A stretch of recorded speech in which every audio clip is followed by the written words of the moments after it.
Hello and welcome, Wargamers! Luka here from MiniWarGaming.com, bringing you more action in the Age of Sigmar universe. I'm joined by my returning guest, David. We played a game just the other day, and we're playing another one for you guys today as well. Same concept, cool board, cool armies, Slaves of Darkness against Ossiarch Bonereapers, but today, I play the undead.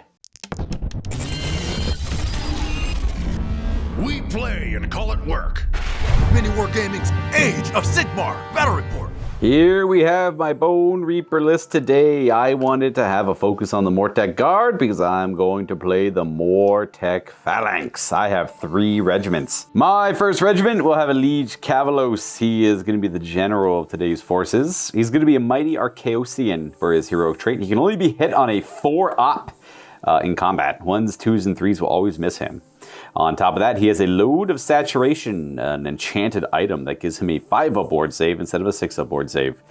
Now, he is my general, and, well, okay. I'm supposed to have a Mortek Guard unit in his detachment. I just forgot to put it here. I have 2 Cavalos Death Riders and a Gothazar Harvester.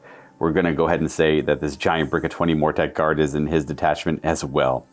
My next detachment is Vokmordian, everyone, led by Vokmordian. This guy's always been kind of weird, so I figured I'd give him a shot in 4th edition to see what he does. His regiment is going to have just these 2 units of 10 Mortek Guard.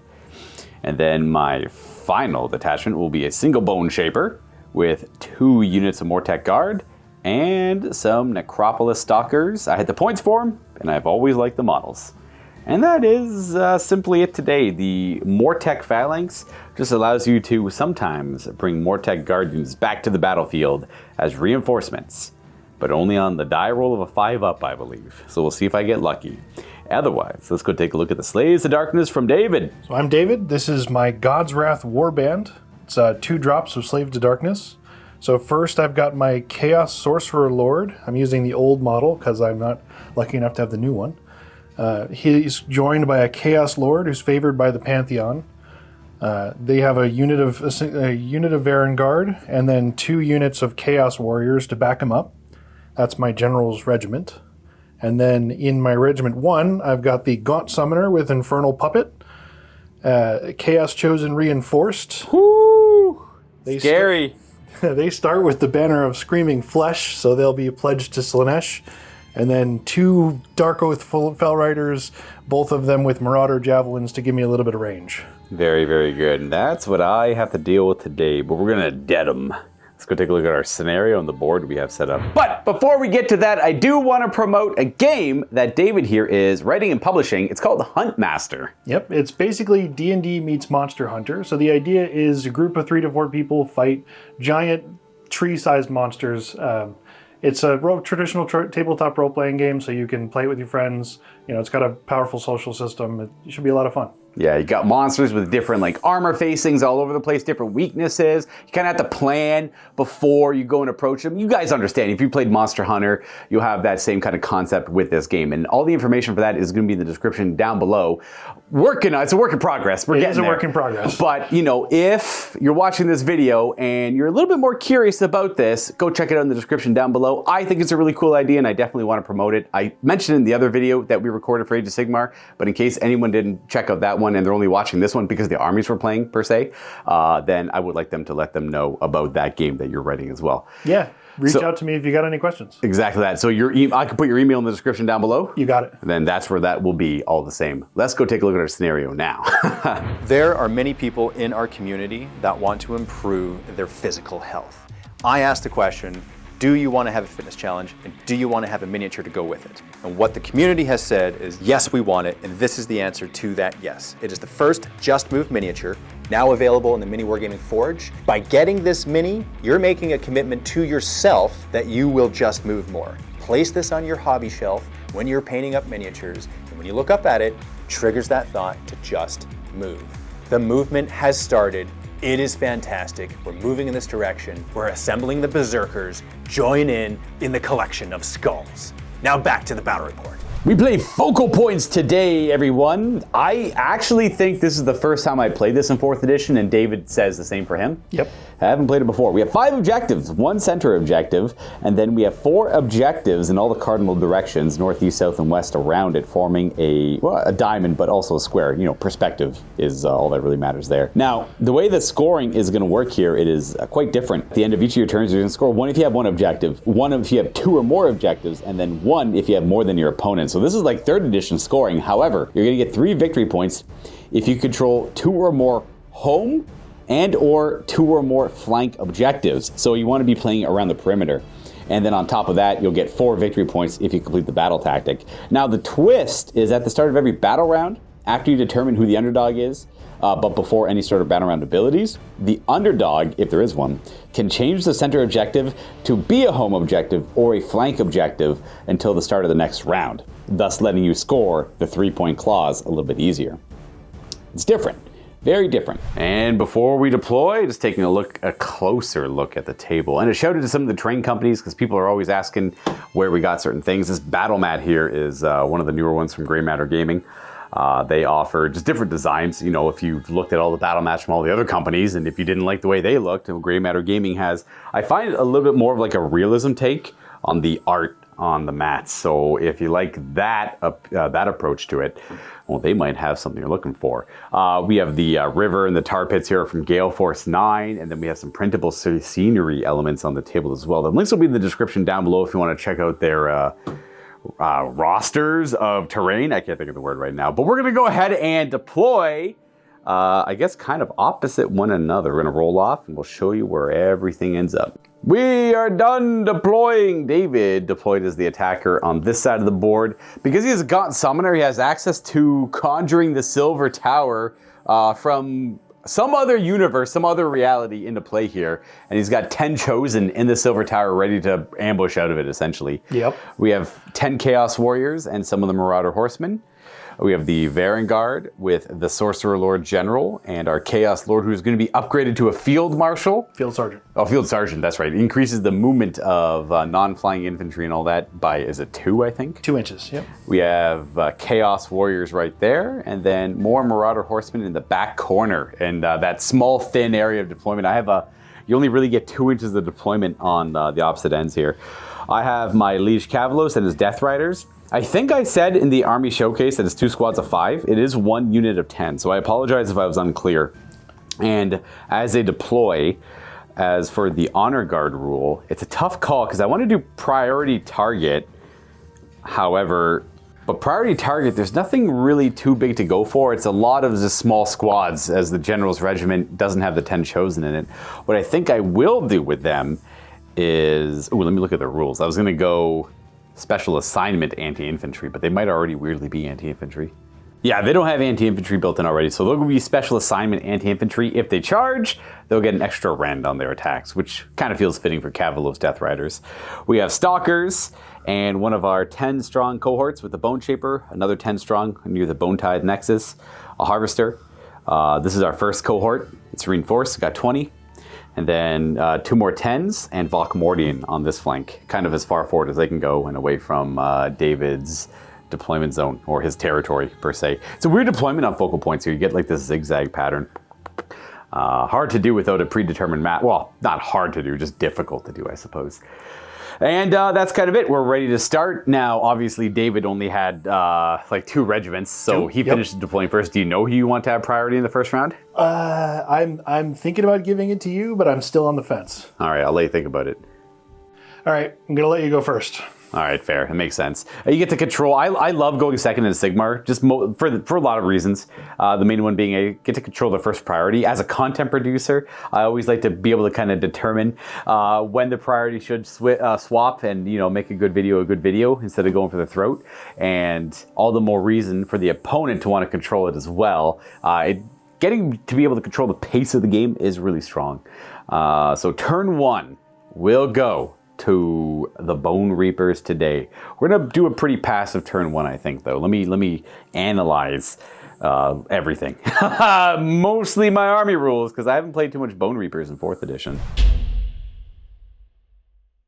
One thing we forgot to mention is during the deployment phase, the Chaos Lord is it favored of the Pantheon? Chosen Favored by the Pantheon, He yep. gets to start with 3 Dark Apotheosis points towards demonhood. So once he gets to 8, he can become a demon prince in this game. Yeah. This guy starts pledged to Tzeentch, and I think you mentioned it earlier about the Chosen. They're pledged to Slaanesh at the start. They actually have the banner of Screaming Fury or Screaming Rage. Yeah, the Slaanesh banner. We're going to go with the classic Seize the Center. On this one, I'm kind of lined up for that. I got to get a couple of units within 3 of the middle. Not on the objective on this one, technically, because the middle's a little bit closer than the objective is. I just got to get, in that general area. But that should be it for that. I guess I can go to my hero phase. The Bone Tithe Nexus doesn't have any enemies to target within 18. We're going to start this off with Valkamordian. We're going to cast the Nightmare Predator. We're going to conjure a manifestation here. Okay. Yep, seems like you did. With force. Always happy to get the Nightmare Predator out right away. It has a great rule built in that if it's banished or destroyed, on a 4-up, it just automatically reconjures itself near the guy who summoned him. Hard to deal with it. For his second spell, we're going to empower Nazarite weapons. That's the built-in, that's the unlimited spell for the Bonereapers. And ain't gonna cut it. Block of 20? Yeah, haha, never mind. It totally does work. You know what? We're actually gonna target them with it. They're wholly within 12. It's 5 to cast that. It makes them critically hit on 5s. And all the Bonereapers have crit to hit across the board. They have Nazarite weapons. My other wizard over here, he's a Bone Shaper. He heals units. Nothing's hurt, so we don't have to worry about it. We're gonna empower Nazarite weapons on him as well. That's going to go for that squad of 10. Gaunt Summoner is within 30 to try and stop that. You need a 7 on the dice. That's a 4. That is not a 7. So they'll have exploding 6s. And that's kind of it for my hero phase. Is there anything that you'd like to do in my hero phase? No. No? And then we'll go right to my movement. We're going to go ahead and do our first Relentless Discipline. It is Unstoppable Advance from that Bone Shaper. All units wholly within 12 of him will gain +2 to their movement for this turn. We're going to go to movement. We're going to run this unit of Mortek Guard, currently moving 6. I just got to get up not even that far. Don't roll like a 1. Don't roll like a 1. I don't have to worry about it. I got a 5. Yeah, we just want to be within 3 of the direct middle of the board, so we got to get to that point there. The 2, the like kind of slanted 2 I rolled would have cut it. I just didn't want to risk it being, kind of cocked. So as long as I didn't roll a 1, we're good. So they're going to make it, and this squad here is going to at the double to make sure they get there. There we go, center is seized. I couldn't have him on the movement trays anymore. I needed to be a little bit more precise. We'll have the Bone Shaper run up as well. We'll just have him go probably over here. We'll stay on the objective.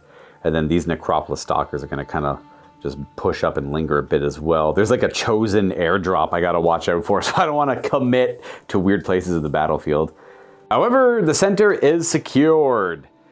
It's like, I don't want to do anything with them until the Chosen show up, because the Chosen can just show up and just like hammer them down real bad. Or get into a fight with them, I guess, for a prolonged period of time. We're not going to let that spook us, though. We're going to run all this. Let's have the Liege Cavalos run, just 3. He's not going to worry about the Chosen. He's aware of them, but he's a little full of hubris, I suppose. There you go, an extra 4 on these guys. They're just going to keep up with them. Like backfield shenanigans. Trying to deny any backfield shenanigans back here from the Chosen. I don't really need to commit to this objective because I'll have one hold, and I'm not going to be able to get... You have to get like either both the flanks or both the homes for that extra 3 victory points. That's obviously not going to happen right now. I will push this stuff up a little bit, but I'm still going to hold back a bit. I don't need to go for that objective right now. Plus, I don't want to give Chaos access to that one where they have to take 2 objectives away from me right away. So that'd be like an easy couple targets. Just a little bit of a push over here, trying to keep Valkamordian safe and zone out this backfield a little bit against that Death Star Chosen. Honestly, that's going to be the end of my turn, though. I don't have any shooting. I don't have any charging. I don't have any fighting. I simply have that battle tactic complete. And then I hold 1 objective, I hold 2 objectives, and I hold more than David does because he's got 1 objective. So it's 1 for 1, 1 for 2, 1 for more, and then the battle tactic will be an additional 4 for a score of 7 on the first round. To get the clean 10, you also have to hold the opposite objectives, which not going to happen. But we'll go to turn 1 for the Slaves to Darkness. I'll have 3 command points as we go to this turn. David still has 4. He didn't do much with it. He's going to use it all here. What's the battle tactic? I'm going to go for Slay the Entourage. You are going to go for this. I'm going to go for the monster. general. All right, Yep. so the Chosen are going to show up and try and take out this general's regiment. It was ordained already by the Chaos Gods. I can't deny it. Okay, it is what it is. That is what we have going on there. And then for your hero phase, what would you like to do? So we're going to do some casting. I'm going to try and get the Gaunt Summoner to use his Book of Profane Secrets to summon better. We're going to probably try and put a manifestation on the board, and then there's just going to be some pledging to different Chaos Gods and things like that. We're going to go ahead and pledge these guys to Nurgle first. Yeah, I'm going to make them stinky. Bam, 6-0 board save for the rest of the game. Yeah, if anyone's curious, the Slaves of Darkness, every hero phase, they get to like pledge one of their units to a different Chaos God to get a different effect, which is very flexible because as the game progresses, you might have different ideas for the units as it pops up, like charging further, teleporting around, more durability, more aggression with Khorne, that kind of stuff. All right, so Oracular Visions on my Field Sergeant. So, It's a 3-up. Boop, 5, got it. That's a 6-up board save? 5-up board save. Ooh, 5-up board save, very good. Until my next turn. So we're going to start by trying to summon my Bernie boy over here for with a 7. All right, so we get any bonuses to cast? No bonuses to cast. Let's look for 7. All right, we got 9. Very good. I'll try to unbind that with my Bone Shaper over there. Nope. Ooh, I think that's only on casting. I take a miscast, but I'll double check. Yeah, it's only casting rolls. Okay, so we got our manifestation. Oh, it's going right there. What does this bad boy do? He's fueled by sorcery, and he's got a ranged attack. So it's pretty much just going to sit there, soak up a bunch of sorcery points, and try and shoot some people. All right, very good. I like it. One thing I forgot was to touch the place of power. We have 2 of them, one on that side, and then one on the opposite side of the board over there on my Liege Cavalos. Oh, wait a sec. What am I doing? I moved there on my turn. To start a battle round, I do that. That's why I didn't do it. Hey, I'll leave that in. Why not? That's funny. Never mind, start a turn. I wasn't doing it properly. Yeah, he'll draw on the place of power so he can unbind some magic. We'll start with Divert Realm Gate. Goes off on a 7. Let's see. Good luck. 9 again. All right. Well, Mr. Liege Cavalos, 10? Oh, 11. 11. We divert Realm Gate. Well, we stopped the Realm Gate. You did stop the Realm Gate from being diverted. Very good. Good job. And then one more spell from the Sorcerer Lord. Yeah, we'll try from the Sorcerer Lord with Demonic Speed on my Vanguard here. Good luck. I have no unbinds for this. 10. That works for me. You want? 1 fueled by sorcery point on. What happens as this thing gets more sorcery points? It gets additional attacks. Ah, okay. That makes sense. Actually, it has 2. It gets 1 when it's summoned. That's going to be it for David's hero phase abilities. If there's any more, we'll go ahead and double check. But the Bone Shaper here is going to magically intervene and cast a Bone Tithe Shrieker. I probably should have cast that instead of the Nazarite weapons, but that's okay. 6 to cast normally, so I need a 7 on the dice. I rolled a modified down to 9, so you need to roll a 10 to stop it. I'm going to try. That's not a 9. 5. I'm just going to summon that nearby. Enemy units within 12 of it, subtract 1 from ward rolls they make. So I can kind of screw up the Nurgle mark you have on that if I need to shift it that direction, or I can screw up Oracular Visions a little bit if I get near it. And then unfortunately I was within 12 of the Chaos Manifestation with that cast, so you go up to 3. Quick correction, this manifestation does need to be 9 away from these Mortek Guard, so he'll be conjured back there and just be at 2 points instead of the 3. That's going to be it for the hero phase. Movement phase for the Slaves of Darkness. What's the game plan here? I'm largely just going to push towards you. You're just going to be aggressive. Yeah, it's time to satisfy the gods of chaos and all gas, no brakes. Exactly. Chaos game. That's the way I work. Battle to the top. All right, here it is. Let's see where these all end up. Everything moved up. So most importantly, these guys are staking a claim to this objective. He moved. I guess nothing else is super important. The field sergeant's up. The Chaos Lord, the Sorcerer Lord's coming up. He wants to fight because obviously he wants points for the Dark Chaos Gods, right?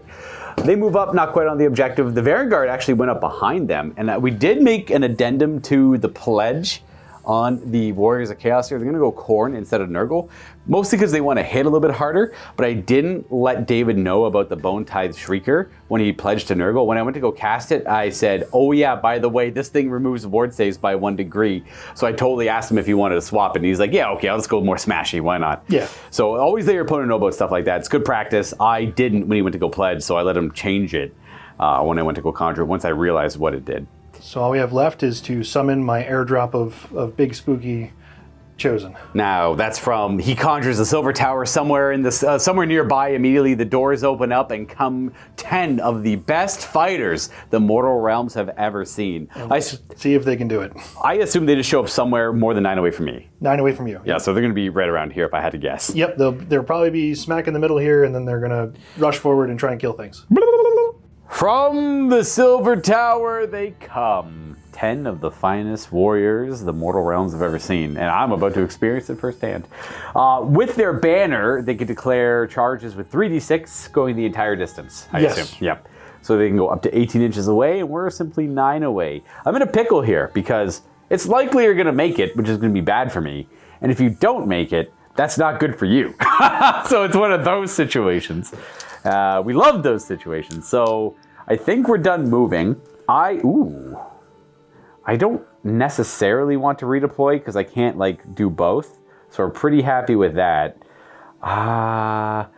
Same kind of principle with those two Mortek Guard unit. Redeploying one doesn't necessarily save the others. And I have 2 command points, so I got all that attack and all that defense still. So I think we're just going to let you kind of go with it and go to shooting if you have any. Do you have? Oh, that guy. I do, actually. He does have shooting. What's he get? And so do my Fell Riders. Oh, yeah, they throw javelins. Of course. I actually haven't played with these guys yet. I've actually played with them a lot more in the old world than I have in Age of Sigmar, so I'm glad to find out what they're able to do. Yep. Now, the only shooting that David has to resolve will be the javelins on these Marauder Horsemen. I assume into the Mortek Guard right in front of them? Yeah, Fell Riders are going to shoot into those guys there. So 4s and 3s with 5 javelins. Do you have a champion in there? He might be able to throw one more. Oh, I can throw one more. He always throws 2. So there we go. Very good start. 3s to wound, you said? 3s to wound. 3s. That is going to be 3 wounds. Any Ren? Ren, nothing. Not yet. It's 3 saves. You said, well, it doesn't matter what the Ren does. I failed all those. Just 1 damage each? 1 damage each. Oh, wait. No, that's wrong. Ooh. D3 damage each. That's scary. So that is 1, 2, 3. Well, 6. Yeah, 6 points. Yeah. Ward, I take 3. Ward, I take 6 in total. Go ahead and lose those 5 and that's 6. I didn't expect that. That's it for shooting. I don't have any shooting abilities, so we're going to go to charging, and we might as well start here. Yeah, let's start. What do they get? 8. 8. That's more than enough to get us into there. That'll do a thing. Simple, yet effective. All right, so Oath of the Raider, since these guys charged and they're only in combat with 1 unit, and the unit is only in combat with them, they get +1 Ren for the rest of the game. That's just what these guys do. You mentioned that all the Oathbound and Marauder units kind of have a once per game, do this, get this kind of rule. Yeah, that's kind of cool. Yep. Coming over to the inevitable sadness coming up. What do we got going on here? Well, my Chosen are going to try and charge your general here. Just slam right into the front of them? Yep, Wow. just all in. Let's see that 3d6 charge. Okay, that's an 8. I don't know if that's enough, but let's find out. You might have a bone. You said you had a bonus to charge, maybe? Nope, bonus dice. Bonus dice. Well, you do have to stay more than 9 away, so we know you need a 9 on the charge. Yep, I got to roll again. So it's a forward to victory reroll. The average here is a 10. We should get it. I'd rather David make the charge as opposed to me charging him if I win priority, because that would kind of be poopy. However, I'm sorry. That sucks. Womp womp. That's the risk, I suppose. There isn't actually much risk. The odds of failing that's pretty close to a 75. It's not exactly 75, but it's pretty close to 75% chance to succeed with a reroll, by the way. So we'll try my warriors instead. Let's see what they got going. What are they cooking? 10. Yep, 10. They'll roll a 10 on 2 dice. They're shoving in there, and they're going to fight for the center objective. Yes. Next up is my field commander, 6. I don't think that's enough. The Lord of Chouse. Then he does make it in with that half an inch leeway. And then Varangard are going to declare a charge. Let's see if they go anywhere. No. 5, no. Well, we'll try and charge with the Fell Riders anyway. It's a pretty difficult charge, but let's see. It's not an 11. 5. Yeah. So the good thing, if they were able to make that charge, I don't probably have the attacks to kill that unit 1 ghost. That would buy the Chosen a turn to capitalize on the tied up units here. I'm going to use my 2 command points, I think, to countercharge up here to save them as much as I can. So we'll go ahead and roll up a charge with our Mortek Guard here. Oh, they'll go 10. There we go. Not going to overcommit because I want them to be able to swing up that way too. but staying near the side is good for potential extra battle tactics. Okay, that's it for charge abilities. Ooh, correction, I forgot I have relentless discipline abilities in the charge phase. So we're gonna go ahead and do counter strike. It's one of the 2 charge ones. So I either give guys +1 charge nearby, or I give them anti-charge +1 rend. So this Bone Shaper will enact that discipline ability, and all units holding within 12 will have an extra rend against anything that charged them. So just these 2 here. That's going to move us to combat phase abilities. David doesn't have any to do before fighting. I have the Bone Reaper one to do, and I'm going to declare a bludgeon.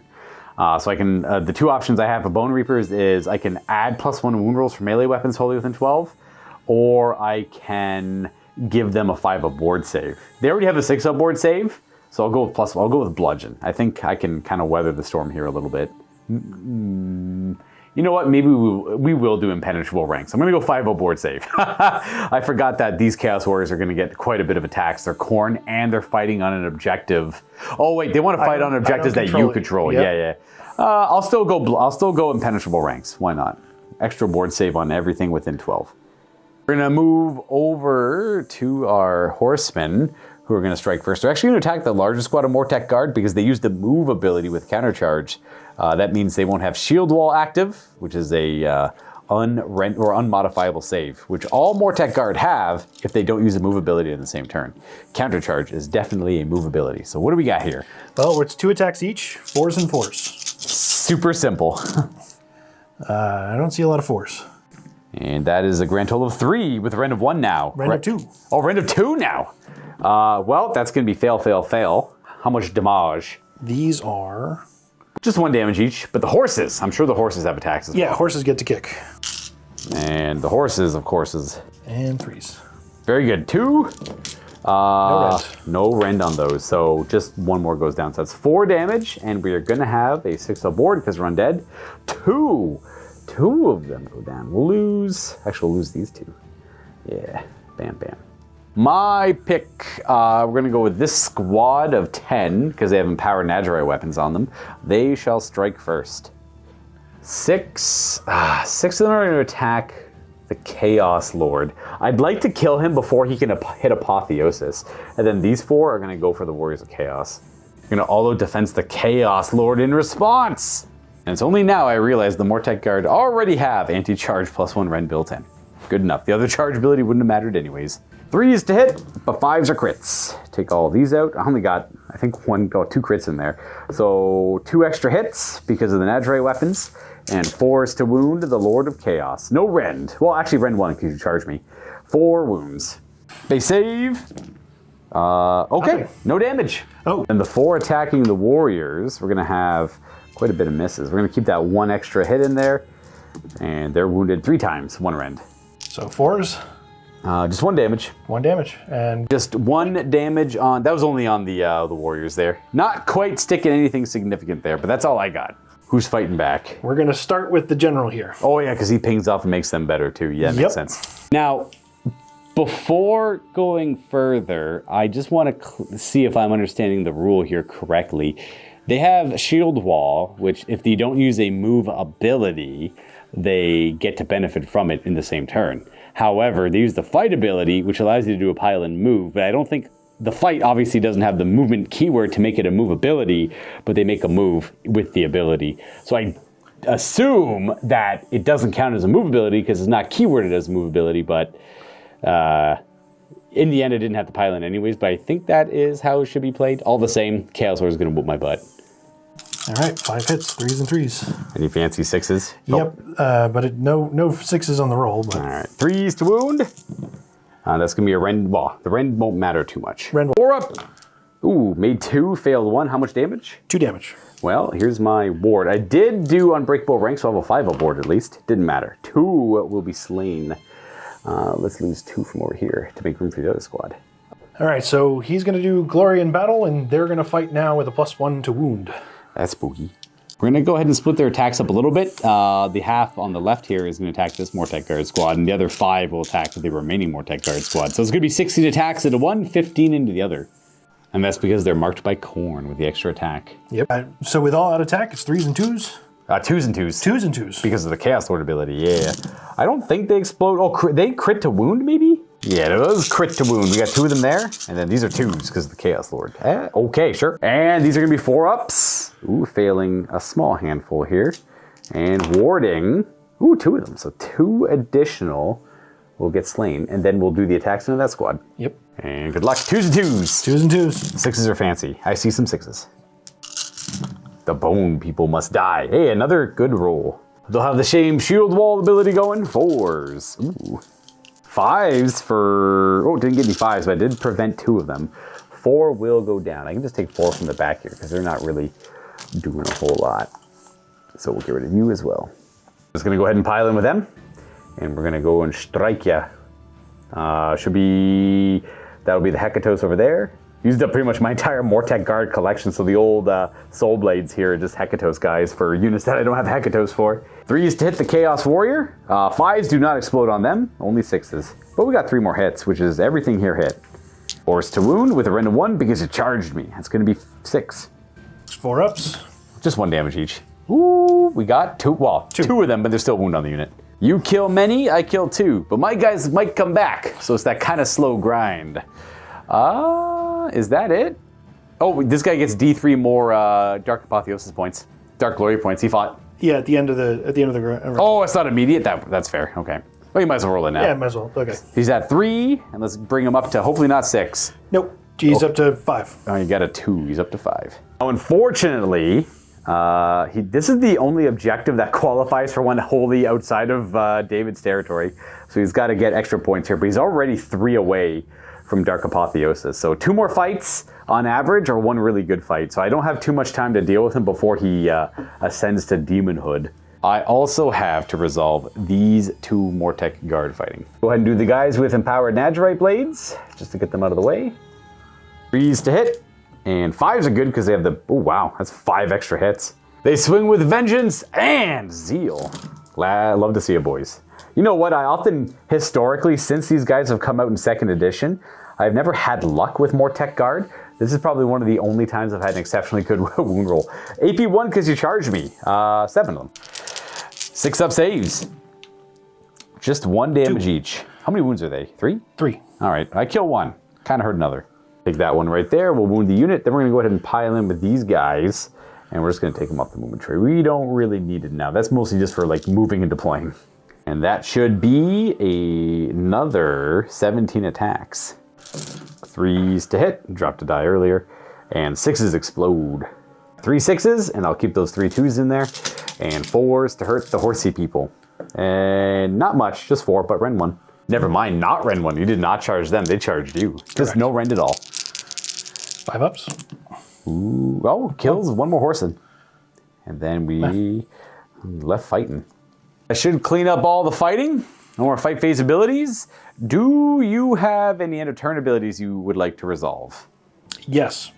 So I'm going to pick an objective to be defiled. And do mortal wounds to the units on it. Correct. These 2 here, I assume. Boom. Yep. See, you know what I found weird is I played this battle formation the other day, and it doesn't say you can't like defile the same objective over and over again. Yeah, I had the same thought, but there's no reason to because of 1 defiled objective only does D3 damage. Yeah. So it wouldn't stack because it doesn't say each defile. It just says each objective. Yeah, so you could like, you just pick the same objective every turn though. You could. It would be a waste, but you could. Yeah, exactly. I totally misinterpreted it last time, which I should have caught because when I was reading it, I said, this rule doesn't make any sense to me. So I should have clued in right there that something was wrong. You place a defile token on it, hard stop, and then you roll a D3 for each objective with a defile token on it, or for the units that are on those objectives and take mortal wounds. So the idea is to defile all the objectives, and then if I so happen to go on it later, you could then do damage to me. It blows up, yeah. Exactly. So... First one. These guys here. Yep. They take 3, and then these guys here also take 3. Very good. I think my 5-up board is only for the fight phase. Okay, so maybe weird technicality, but it does last until the end of the turn. So they have a 5-up board. Didn't help, 2 of them go down. And then the other squad didn't help them, 2 of them go down. So it didn't really matter, but it was kind of funny to see. They'll lose 2, and they're going to lose 2. Yeah. Okay, that is going to be it for the turn. I don't have any. I do have some in my list, but not relevant ones to use. just to be clear. Otherwise, scoring, you have one objective, you have two objectives, you have more than I do, but you don't own that one, or this one and that one. So Correct. you'll get 3 points for that. I did not get my battle tactic. I'll be honest, I completely forgot what it was. What were you trying to do? I was trying to kill your general, and I failed Oh my charge. my goodness! So we had taken lunch after the movement phase.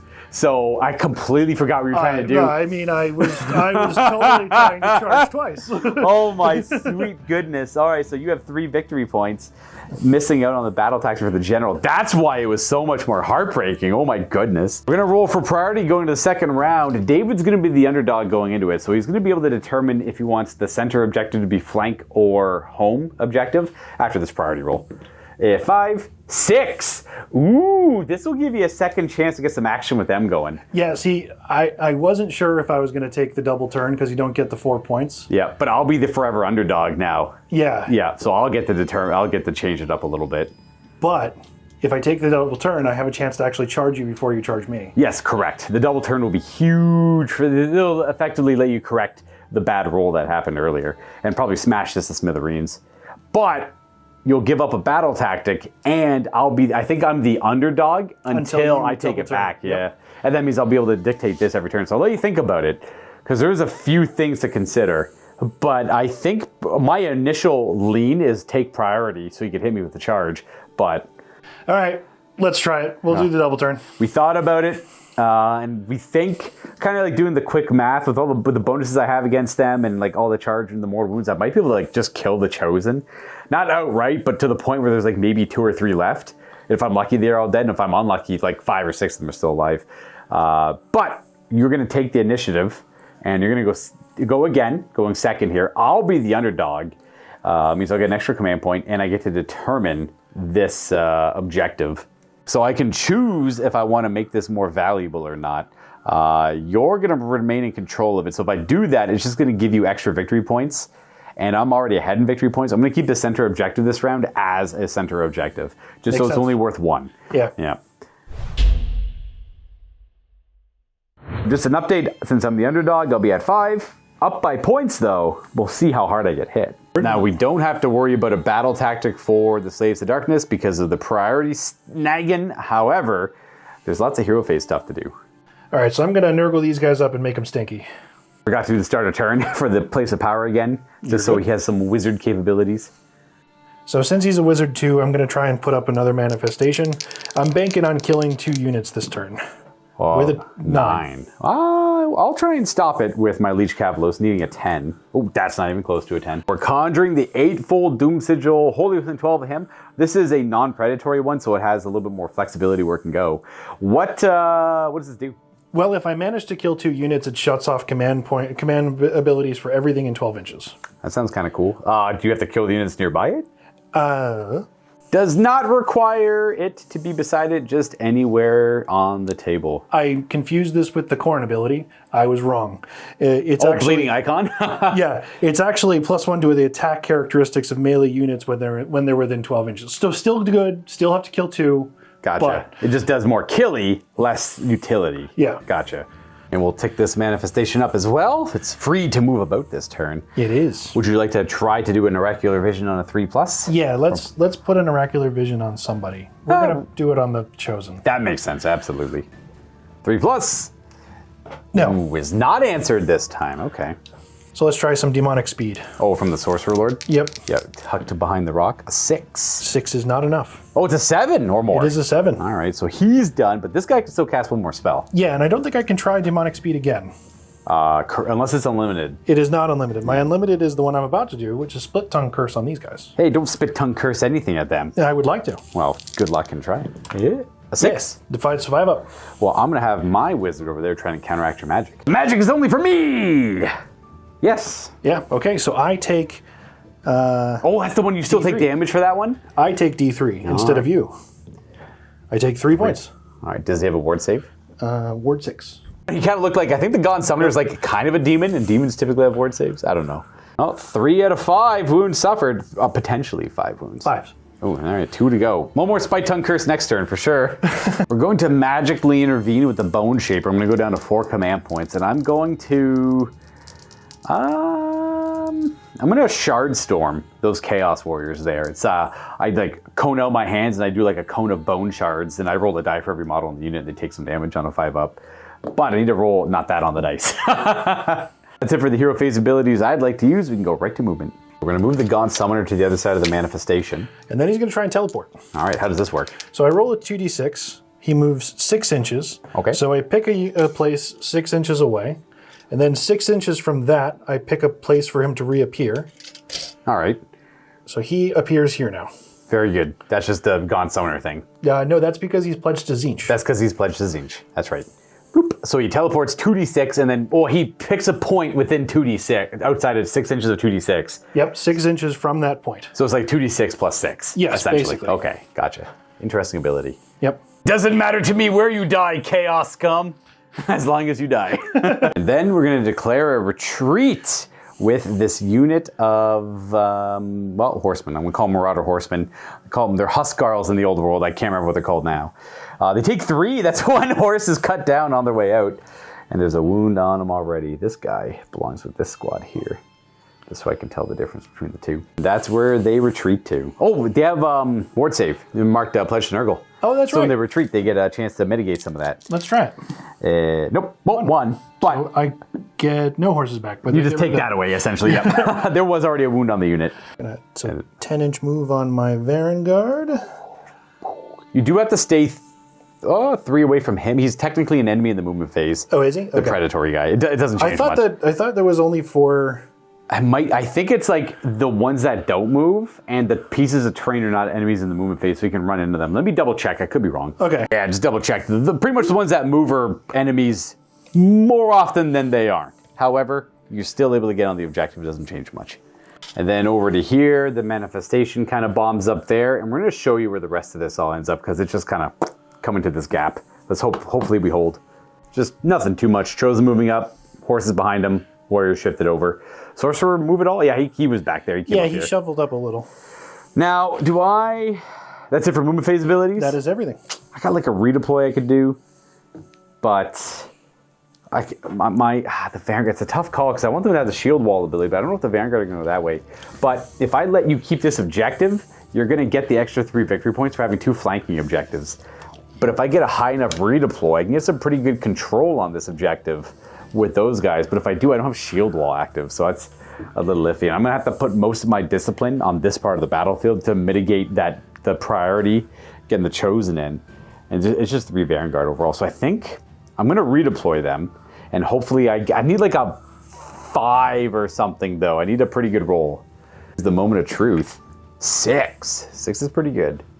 There we go. The 6 will get him pretty far up there. Again, it's gonna make the Vanguard charge significantly easier. I just wanted to try to deny the 3 victory points. We're going to have this manifestation breathe its chaotic fire on those 4 Mortek Guard. So here we do D6 hits. So 3 hits plus the things we've got, so 3. So 6 total. All right, 2s and 3s. Any fancy crits? No, but it can shoot in combat. Oh, neat. All right. 3s to wound. Very good. We'll have a 4-up save because they didn't move this turn. Well, it didn't really matter. I rolled 6s. And Nice. damage 1? Damage 1. Nope, that's 1 slain. The banner I guess I'll keep. We have javelins being thrown into the horses, I guess? Yes, into the horses. All right. 4s to hit. Oh, good start. And 3s. 2 of them. No rend, right? Nope, no rend. Oh, failed. Well, I think I failed 1. They're 4-ups. I failed 2 there. All right, so 2d3 damage. 2d3 damage. It's 3 damage. I ward none of it. Javelin goes a little high. Most of them miss, but this one lands true and takes him out.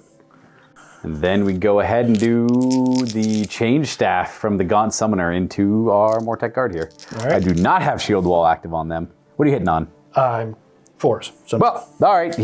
Every single shot goes a little wide, I guess. He was trying not to hit the Vanguard. teleporting is confusing work. Oh, good point. We go right to charging. I don't have any shooting abilities to resolve. So the chosen 3d6 charge, going the full distance. Oh my gosh, they did it. They rolled a 9. They actually... And so it begins.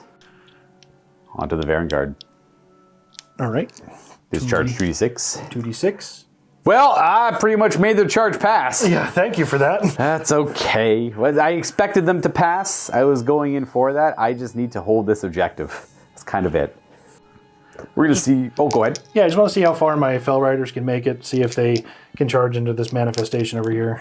That's not going to cut it. 6 ain't going to... you could probably get a guy over here if you wanted to engage and help the Chaos Lord. It's not gonna solve my... I was trying to get my +1 rend for these guys. Oh, haha, I see. You don't have to move if you want to just keep them there, though. Yeah, no, they didn't make it anywhere. Gotcha, okay. That's it for charging? That's it for charging. I had to figure out where I want to... Well, I guess you know what? I'll do Counter-Strike over here on the Leech Cavalos, because it'll at least give them anti-charge Rend 1. Which doesn't really affect the Mortek Guard, but it does affect the Death Riders. I only have one fight phase ability to do before we actually start fighting. David doesn't have any. I really feel like I want to do Impenetrable Ranks. 5-up ward save on either with the Cavalos or with Vok Mordian on those Mortek Guard. It's a very tough call because I want them to hold, and the Vanguard can hit very hard. Obviously, we can hit very hard over here too. So I'm not too sure what the most correct call is, because they're actually about the same save. I think I'm going to go here. There's a lot more nonsense going on over here, so I'm going to Impenetrable Ranks over here. Pile them over. Again, these are just obscuring pieces of the terrain, so we plan on moving them around to when need be. Everything into the horses. Everything into the horses. All out defense. Would you like to all out attack? I don't know if it'll help me. I gotta check, because They're going to go ahead and do all out attack in response. A reminder, they have an ensorcelled banner that gives them an extra attack when they charge. Ooh, it's a Slanesh one. And they charge really far. Also going to use their Heralds of Ruination. That's before I declare the counter, the shield, not the shield wall. Impenetrable Ranks. They're going to fight twice this combat phase, but I think the second one's with Strikes Last. Strike last. Yeah. Here is the first 8 of 10. This is all the dice that David has for his Chaos faction. 2s to hit with all out attack, and crits to mortal, so the 6s are pretty good. 3s to wound. Very good. Last 2 guys. Ooh, 6 more mortals, and just a couple misses. And then these are 3s to wound. Oh yeah. Oh, nothing. Weird. They were all in on the mortals. So it's 15 mortal wounds, 5, 10, 15, 16 saves. Sorry, they're 2 damage each, not 3. That's 10 mortal wounds and 16 saves. Back to a 4-up save with defense. I mean, it helped me for 2 of them, I guess. I'll take it. 4 less damage. Oh, look at that. So saved 7, failed 9. So that's 18. Plus 10. So we're at 28 wounds on my unit. Please 5-up ward save. Save me. Oh, well, I see a lot of 6s. I see a lot of 5s. I do. Ooh, nice. Well, at least we mitigated a good chunk of it. But we have to just we have to survive that, a few more times. It's going to slay 1, 2, 3, 4, 5, 6 Death Riders and a wound on the unit. So we're going to go ahead and do 1, 2, 3, 4, 5, 6. Oh yeah, 1 got a javelin earlier. And we're down to a wound on that guy. Luckily, I don't have to worry about them until later. This is kind of sad, but I'm not gonna do anything about it. This one makes the most sense. I don't think I'm gonna do any damage to the Vanguard here. If I'm stupid lucky, I'll kill one of them. But I do have the Nightmare Predator who can follow up. However, if I kill one, and the Nightmare Predator won't be in combat again, that's okay, because I killed 1 Vanguard and I got stupid lucky. So we're going to pile our Mortek Guard in and strike! 41 attacks coming in here. We're both going to trade all out attack, all out defense here, I think. So you'll go to a 2-up save.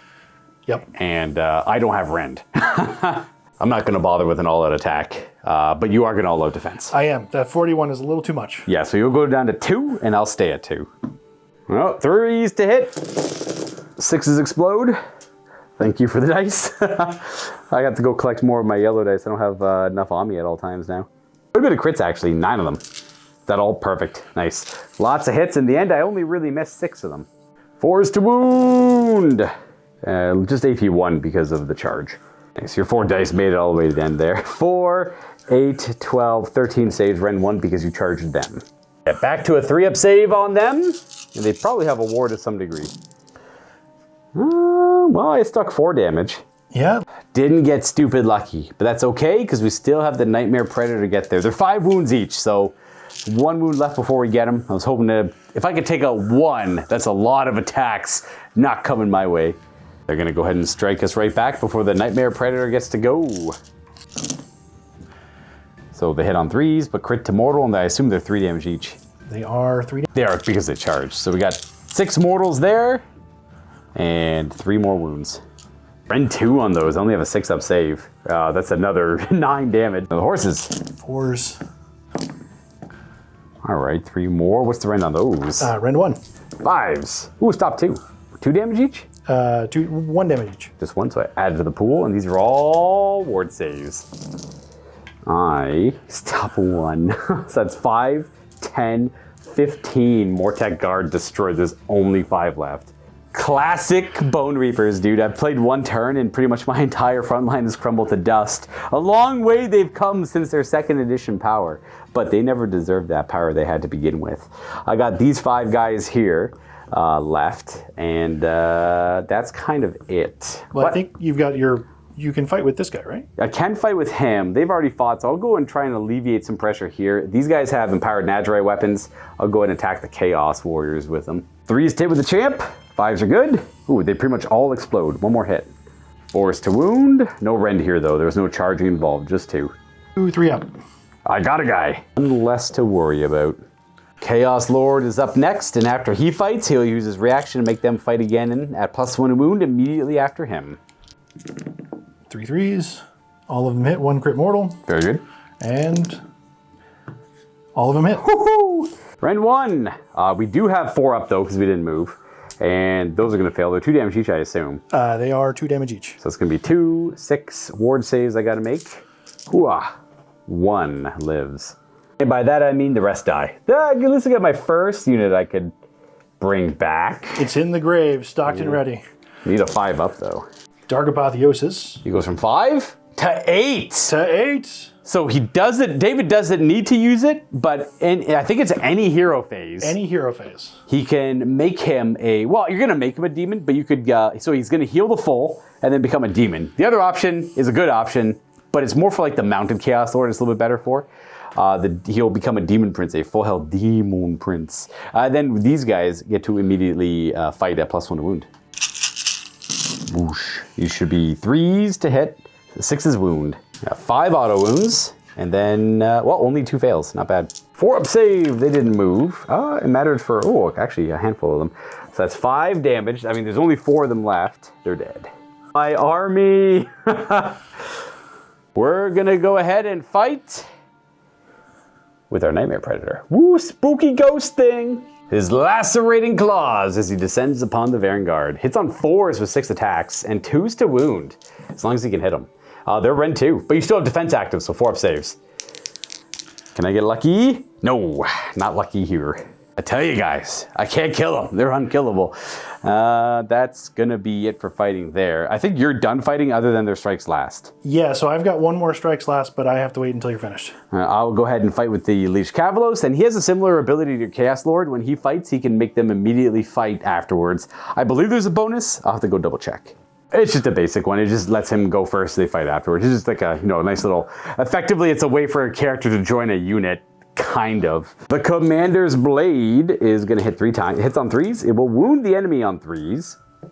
4s. 2 damage. Okay. And then, no ward.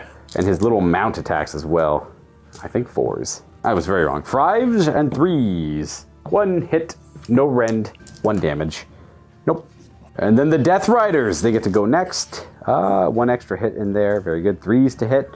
Keep that 2. 4s to wound. 3 at Rend 1. 4s.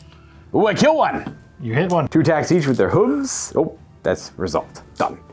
That's it for my fighting. We get to see them do what they just did again. David wants to put all the attacks into the Death Riders. We don't have to roll that again. We've seen them kill 7 or 6 in one go. They can kill less than half of that the next time around with 1 less model. My stuff is all dead and dying. I am left with very little to make this work. But score, I think we're at end of turn stuff now. Yes. I don't have any to do myself. We got your defiling mechanic, so you can test this objective. And then I blow up 2 of them. Boom. Yes. Well, no, I have nothing here, right? Yeah, so We can beat them up, though. 1d3. Oh, I got lucky. Okay, nice. It only does damage on a 3-up, so we're good there. What's the control score of Vanguard? I suspect it's 2 each, which is going to be very funny. Well, I don't think anyone controlled this to begin with, did they? No, we both piled onto it now. Yeah, I have 6 control on it myself because of the banner, so nobody gets it, which I suppose is good. I figured you were about to ping off some mortal wounds on me there and take control of it for like the cherry on top of the massacre that was this turn. My end phase abilities, I don't have anything to do, so we can go right to scoring.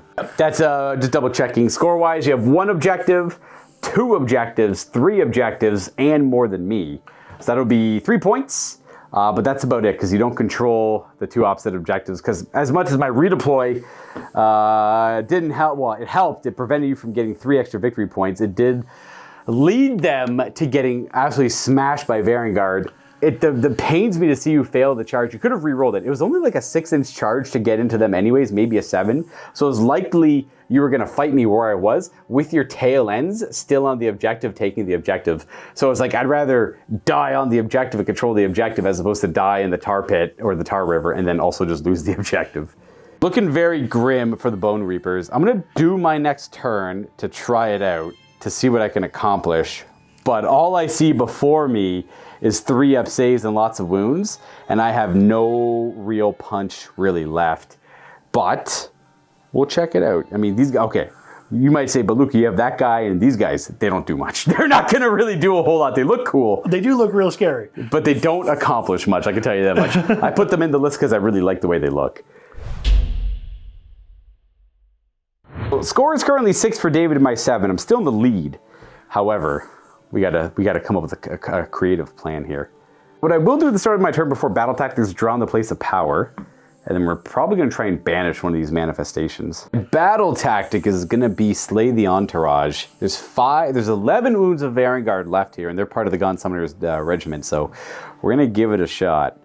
And then we're gonna go to hero phase. Before I forget, because he drew in the place of power, he can banish or unbind, which I'll banish in this case. Not the eightfold, not the Doom Sigil, but that one there. I got a 10. Yep, I believe we good enough. Banished him. Poof, poof. We're gonna go to some casting. We're gonna try and do bone shards with this one to kill some of the Chaos Warriors off, maybe. Ooh, or can empower their Nadgerite weapons. I'm gonna empower Nadgerite blades. Ooh, we got it with a 9. If you'd like to try and stop. You have more wizard levels than I do, so you might as well. Yeah, I'll try with my Gaunt Summoner. That works. 10. No, we can have that. Vacamordian is going to target the Vanguard with Drain Vitality. It reduces their save characteristic by 1 and like their hit or wound roll. I can't remember. We got a 10. You might as well stop that. We got him over there. Let's try it. 11? No. 4. Go ahead and empower Nadgerite weapons on the squad of 8, 9 here, I guess. Got it with a 7. You might as well stop it with the last one. We'll say the Chaos Sorcerer Lord unbound that one, and then we'll let this guy do his second over here. Oh, okay. Because I shouldn't say you have more. You have the same amount, but just lined up like that. 8. You do? All right. No blades for them. Go down to 1 command point. We're going to rally this unit of Mortek Guard. Now we got 2 models back. We'll just keep them right there. 2 more dudes, and that's... Let's see if we get a punishment from our terrain piece on a 4-up. Oh, we do. That's a 6. Thank you for listening. I'm probably going to go with punishment of death. Yeah. We'll target the Vanguard, and they will suffer 2 mortal damage. Do they have a ward? They do not. Ooh, so I slay 1. There's only 9 wounds to chew through now. I'm so sad. This guy's Bone Chipper doesn't have any legal targets. You killed them all. He just brings back 3 bottles a turn on a D6 roll, of course. And on David's hero, well, on my hero phase, David is going to enact Dark Apotheosis. Hello. He has become a Demon Prince now. Well, that's not great. Pledge 2 corn. Bless. More attack. He's got good attacks. I understand.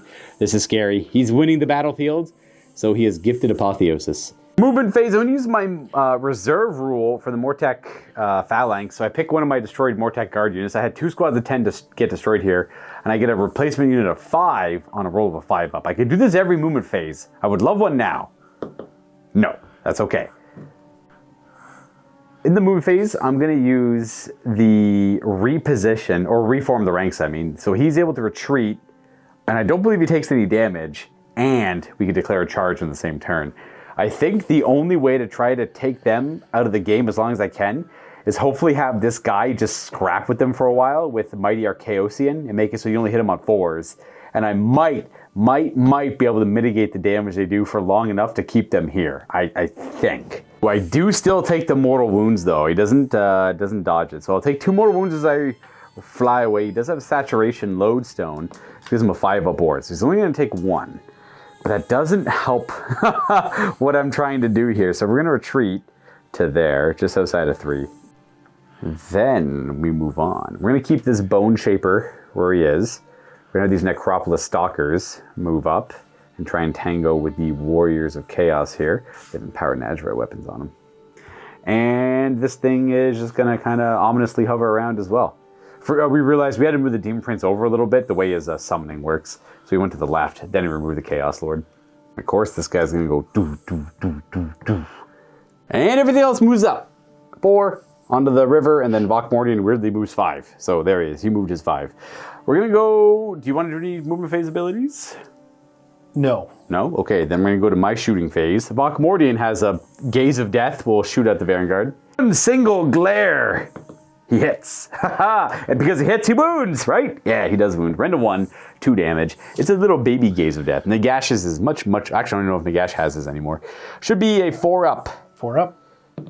Oh, you're good. Technically, it was a 5-up because of Drained Vitality, but you still rolled a 5. And the Death's Head Maw. I honestly do not know why the Harvester still has this attack. Oh, I did a wound. Look at that. I think it has a Rend of 1, so a 5-up. 5-up? Oh my gosh, it did a wound. First time in like, I don't know, 2 editions for me. It doesn't even have shoots in combat. Oh my gosh, this ranged attack, man. I swear, they keep it in the book to make me mad. Someone's watching and they keep it on him to make me mad. And then, I think we're done. Bone Tithe Nexus has a shooting attack. He's got 4 shrieks. 4s. Oh, all 3 wound with a Rend of 1. Rend of 1 into the Warriors of Chaos. Should be 4-ups. Boom, boom, boom. Oh, 2 fails. That's D3 damage each. Ooh. He does 3. We destroy 1 and wound the unit. And then David doesn't have anything he wants to shoot, so we can go right to charging. Vokmordian will declare a coordinated charge, giving every unit nearby +1 to his charge roll, just to help get into the Vanguard here. We'll start with the Gothazar Harvester. He's going to charge 9. Definitely do it. Yeah, nothing too technical. We're just going to go on the objective, but in that direction. We're going to have that 6 squad go, and they're going to charge 8. We're going to go through the manifestation over on that side. We're going to roll their charge up while I'm here. They're going to go 7. That might be iffy. They do all make it. 8 wounds to chew through on them. So we're going to go with our general. He's going to declare a charge. 5, eh? We know it's 3. He can technically move over infantry as if he had fly. That's mostly to trigger his impact ability. He can only do it to infantry. The infantry that he moved over during the charge move. So he kind of pushes into them a little bit and deals 3 mortal wounds on the way in. Runs a chosen down. Very good. And then our Necropolis Stalkers are going to declare a charge, and they're going to go 9er. They're going to charge like that. I want to leave that pocket open for the Bone Tithe Shrieker to declare a charge. Oh, how about a 4? Never mind. We're going to go ahead and declare a counter charge with the Demon Prince. This is David's last 2 command points. This means there will be no defense on the Vanguard. Oh, wow, a 4. Actually, that thing needed a 5. It did. It needed a 5. I think I can get into your... You can go beat up the Endless Spell. I think I'll go beat up a spell instead, yeah. You could, and then pile in and fight something else. Yeah. So you have options. The 4 still works, bless. We're definitely going to declare a bludgeon with Vokmordian. +1 to wound for all melee attacks in this Wholly Within 12 bubble. And then we have the quadratic aspect of the Stalkers. They have like the souls of 4 warriors in them, so you pick which warrior you want to represent this combat phase. So you have like a defensive master, an offensive guy, like a utility guy, and whatever the last one is. We're gonna go with the blade parry aspect, because I don't plan on fighting first with them. And I think this Demon Prince is gonna creep on in. In fact, this Demon Prince could probably beat up this guy. Oh, he certainly can. So that's not great. We're gonna go blade parry aspect anyways, just in case. That's -1 to attack them as they parry away about a sixth of your blows. This guy has a combat phase ability. I'm not forgetting it. It only works against infantry, enemy infantry. Vanguard are very clearly not enemy infantry. So they're going to use their Relentless Killer's ability. May as well. Yeah, that's the same thing as the Chosen. Fight twice this combat phase, but the second one is fights last, if they survive, which I really hope they don't. My best bet is to go with the Gothazar Harvester, I think. Yeah. His soul-crushing bludgeons will attack on 4s. 6s are good. We only got a couple hits there. 2s to wound, with effectively Rend 3 because of the Drain Vitality spell. So you should have 6 up saves here. Yep. 2 of them. Oh, nice. 1-6. So it's just 2 damage, so we still have 1 guy with 1 wound left, but he does have ossified tail and hooves. On 4s, ooh, much better that time. No crit 2 hits there. They're not Nadgerite, only the melee weapons are. Only 1 wound, Rend 2 effectively. So we're looking at 5s here, but these are 2 damage each. So I might kill 1 guy here if I'm lucky. Just 1, sadly. Good hit roll, bad wound roll. Oh, he made it too. Very good. The Vanguard are going to swing next before they take more casualties. Of course, I couldn't kill 1 guy off before they go. They're going to bully this 5-strong squad, which is the remnants of my 20-man squad. So if you kill them, that means I'll get a 10-man squad back somewhere else. If you kill them, that is. Not looking like it. No 6s, 4 hits, and 3 wounds. What's the Rend on those? Rend 2. Now, they didn't actually move, so they have 4 ups. Okay, so that's 2 damage, I assume? 2 damage. 1 ward save. And the horses are next. It looks like they hit on 3 times, and they wound once? Once. 1 rend, 1 damage. Oh, we're good. All right, you killed 1 of them. Very different than 15. Well, they can fight 1 more time, but it's going to be much later. So, these guys have Blade Parry active. I guess I don't really want them to be under too much duress. And this guy can pile into them, and I want to save this dude. I assume you didn't. Am I in combat with him? I guess you could say you didn't want to drag them into combat, so that would make sense. We're going to pile into those Chaos Warriors there. We're going to get closer to them. We're only by so much of a degree, because I want him to not be able to pile in to attack the wizard. So I guess it wouldn't really matter if he was in combat with him or not. This guy's going to pile into here. Let me back this guy up a bit to his original position. Something like that. They're going to attack the Chaos Warriors. I just want to try and protect this guy here. I don't know if I can or not, though. Yeah, we got him relatively safe there. So we'll attack them with our quadratic aspect blade parrying guys. 3s to hit. 5s are good. There's extra hits. We got 4 extra hits, which is good because I had 4 misses, so everything hits, which is about the average for critting on 5s and hitting on 3s. Everything will hit. That's 100% hit rate. So what's the point of rolling dice? These are 3s to wound. We got 9 wounds at Rend 2. 1 damage though. 4. And you need 5s to pass here. 3. All right. Damn, you would roll 6 saves. Although I do destroy 2. 1 was wounded, so I'll take it. Take these 2 guys here. Boom, and you can take the wound away. That's it for my attack. Do you know who you want to go with next? Demon Prince or Chosen? Well, the Chosen, I think, they got a long way to pile in. Let's try the Demon Prince. Demon Prince! We want to beat up the Blade Parry guys or the Manifestation? The Manifestation's in my way, and I have a better chance of killing that. All right. 7 attacks because of Corn, and is he crit to mortal? Crit to mortal. There you go, and we have 4 hits otherwise. Ooh, that's going to be... 3 hits. Oh yeah, 3 wounds there. With the Rend of 1, we have a 6 up armor. Ooh, that's not good, because that's going to be 12 damage, I suspect. I only have 7 health, so here's I take 5 so far. 6, 7, 8, 9, 10. You cut that magic right in half. Oh, we're going to go ahead with our Leech Cavalos. He's going to strike at the Chosen. 5 attacks, 3s to hit. No extra hits. Was hoping to get some fancy roll there. That's good, though. Those are at Rend 1, and these are 3 damage each because he charged. 4 saves!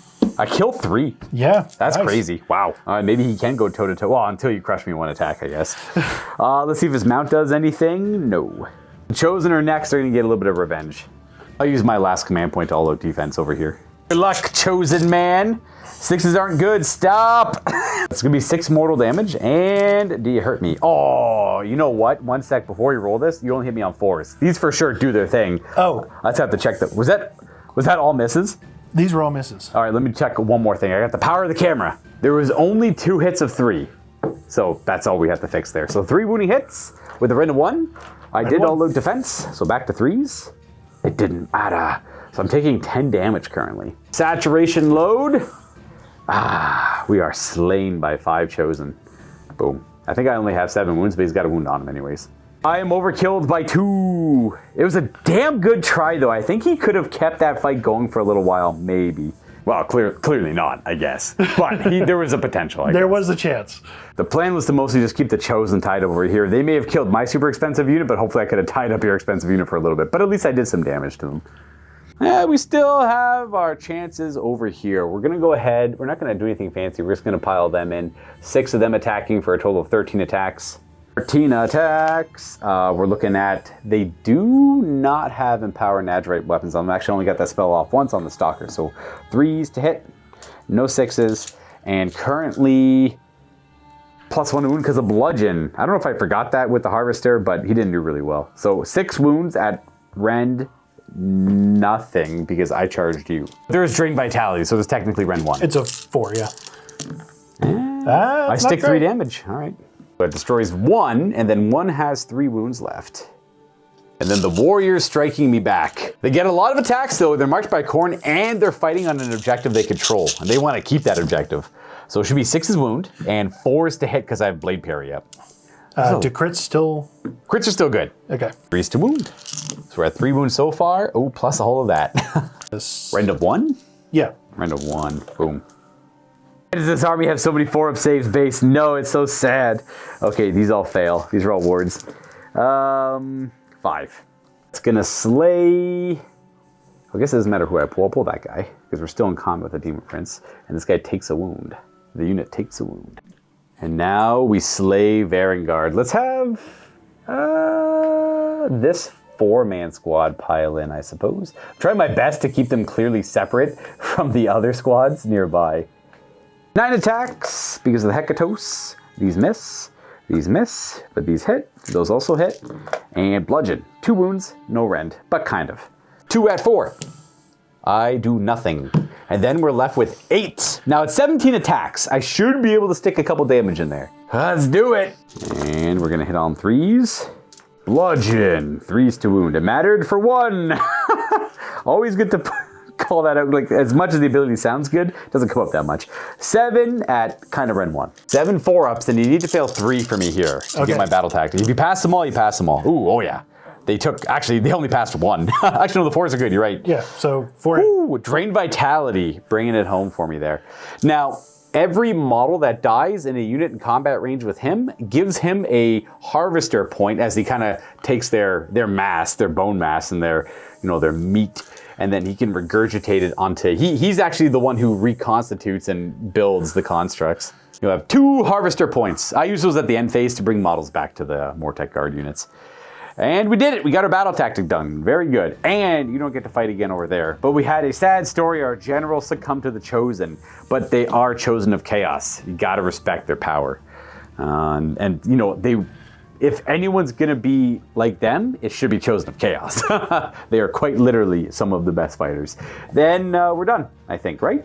Yeah, I've got nothing else. All right, me too. So we go to end turn stuff, which I'll use the Harvester's ability right now. So we use up 2 of the Harvester points, and we bring models back to a unit equal to, well, the combined total of points I had. So we're bringing back 2 of that squad of 6, bringing it to 8. You can tell that the flanks have shifted. This is your half of the board, clearly. This is more my half than your half. I don't feel like I can stake as big of a claim as you can to the half of the board, but it is what it is. I will be on 1 objective, 2 objectives, but not more than you because you still have them 1 in the middle. So that's 1 point, 2 points, and I don't have a connecting pair of objectives either, but I did get my battle tactic for 4 points. So that's 6 points. Not bad. Now, the score is pretty in my favor, actually. Well, not by as much as I made it seem. I'm only up by 7 points. Now, if the score is a lot closer with the pieces I had left on the board, I'd probably throw in the towel. But we're going to go to turn 3. We're going to roll for priority. I'm currently the underdog, but if I take priority, I pass the underdog over to David. But I don't know if I want to take priority. I want to be the underdog forever. But do I even have the option? You win ties, so you get to dictate. It makes sense that you should keep it. Go on to your turn here. Turn 3. We're going to go ahead and figure out a battle tactic for you to do now that you can do them again. Battle tactic time. Take their flanks. We're going to try and move some Fell Riders around strategically. Right. So I'm going to try and get things where they need to be. Yeah, probably need to do the Chosen over there to at the double or something. Oh, for them to do here, yeah. We were thinking about it. At the Chosen and at the double and get Holy within 6. Because again, David's territory comes like way up to here. So it has to be like in this little pocket for take their flanks. And then we have the Fell Riders over there that could just do it no problem over there. So that's a pretty easy one. It'll cost them to get, not out of the game, but it'll put them way over here to get it's better to get the battle tactic points anyways. Because the Fell Riders don't have the movement to come all the way down here to do it. Yeah, they only have 10 inches. Yeah. So that's the battle tactic plan. No places of power to do, so we'll go right to hero phase. All right, so I'm going to try some Tzeentch Madness. We're going to pledge these guys to Tzeentch and see how far over that way we can teleport them. Yeah, they're going to move and then just declare a Tzeentchian teleport to reinforce that flank. It is very nifty to have, like, it mobilizes them really quickly. You can reallocate your infantry. Well, anything you pledge to Tzeentch, really. Yeah, we'll see how it works. It's one? I thought it was more. Yeah, we're going to go ahead and rally these guys here. 7 dice. Every 4 up counts. You get 4 wounds worth back. 1 Fell Rider joins us again. Darkfire Demon Rift. Bam. No. 5 ain't gonna cut it, I guess. All right. Very cool. Ooh, this is Oracular Vision. Oracular Visions. The Tzeentch Pledged Chaos Warriors. Binding Damnation. We'll try it on those. 10. Well, I might as well try and stop with Vokmordian. No, that's a 3. We have Strike Last with Binding Damnation on those Mortek Guard. Demonic Speed on these. A 7? 7. Is it good? That is enough. That's good. We got the Bone Shaper. Rolls a 10 though. Yep. Unbound. I'd like to rally this unit of 20, I guess. Get them some models back. Oh yeah, we'll take 5 models back. All right, there we go. Our numbers are bolstering over here a little bit. And then we'll magically intervene with Vokmordian to try to cast the Shrieker. We failed casting it naturally, so we definitely failed with a -1. On to moving. The Fell Riders come screaming up the board for a take their flanks on this side. Yep. And we're coming over here and seeing where they are. This is their normal move, and then we're going to at the double them just to get a further 6 to get right towards the board edge there. Yep, that's it. Boom. Fell Riders are coming up and over the rocks. Sorcerer Lord. And then Chaos Warriors moving 5 and then teleporting from where they are. 2d6 plus 6 inches that away. So they can go up to 18 is the maximum. Let's see how far. They typically go 13 though. 7. 13 it is. That is going to teleport them right behind our Gaunt Summoner, and they can declare a charge if they want to. Gaunt Summoner is going to back it up. He'll teleport too, because... Oh, he's marked Beast Pledged by Tzeentch, so he can go... Oof, sure, yeah, that's kind of cool. He's teleport back and forth. I like that a lot. Yeah. I didn't pledge myself to Tzeentch last time I played too much. I was too focused on Zug, but I really like that. That's cool. That's going to be it for moving. This Demon Prince is in combat with the Stalkers. I'm not going to move anywhere, so we can go right to shooting for you. Yes. We quickly did some shooting. They threw javelins to no effect in a Vokmordian, and they actually landed 2 wounding blows into the Necropolis Stalkers. We pass a save, and it's D3 damage. 1 point. Just 1. It just kind of grazes 1. We don't ward it, we take 2. And then the Change Staff is going to shoot some magical bolts into me. 2 hits and 3s to wound. Crit mortals. Oh, nice. Good start. 2 of them. What's the rend? Rend 1. Ooh, fail that as well. How much damage? D3. Oh, 2d3 for the mortals, then I'll do my ward. Well, yeah, 2d3 together. Oh, 6, I mean. Gross. Okay, well, 6 up ward.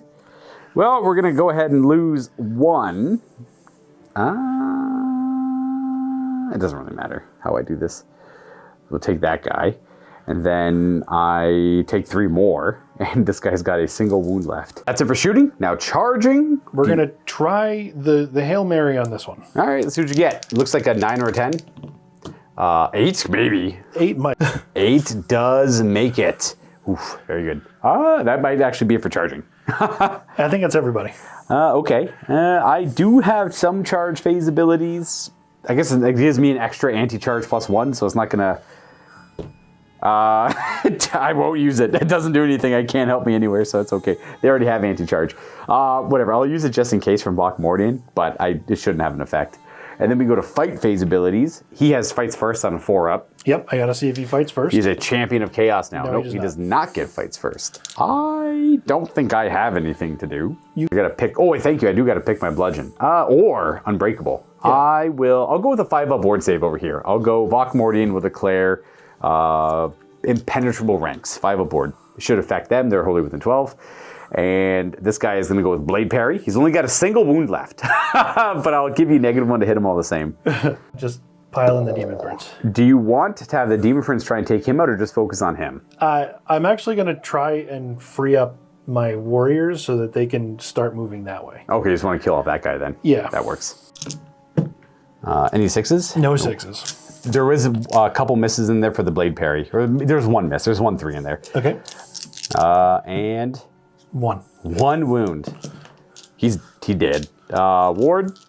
Come on, stop rolling so close.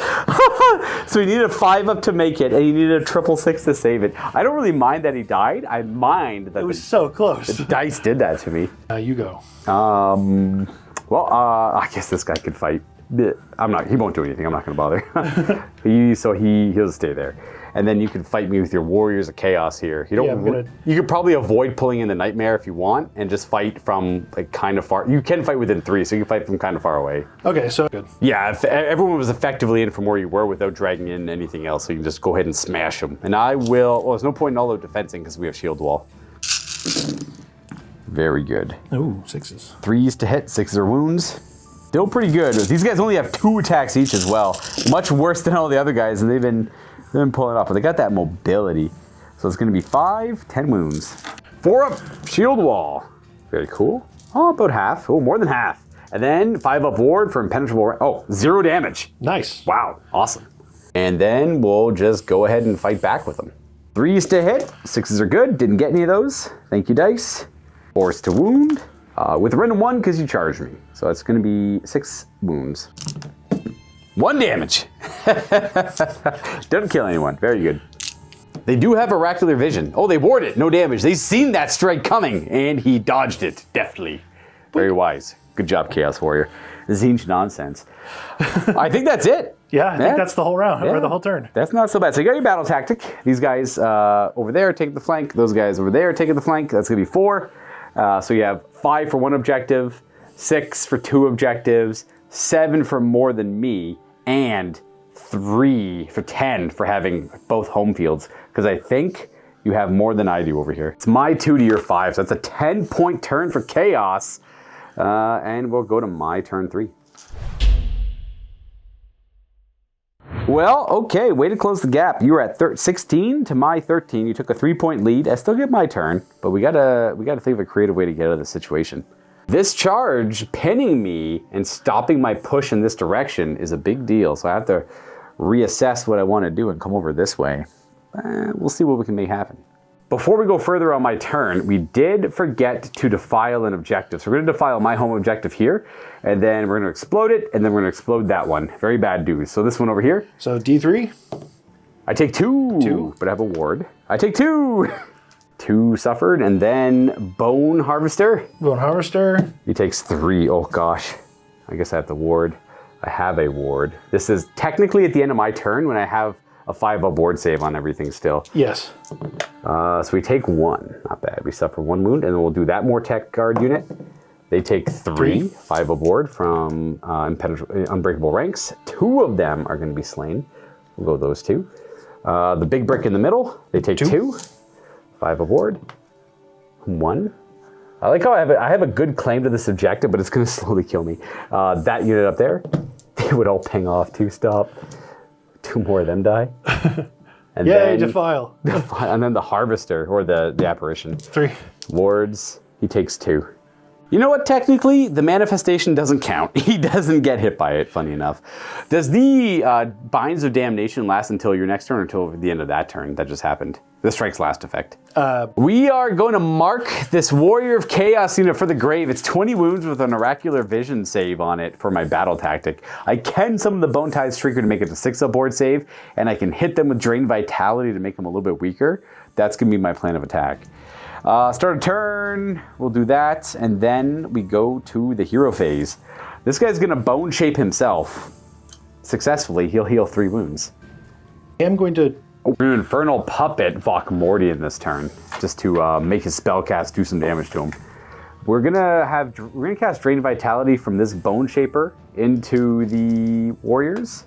Ah, we failed.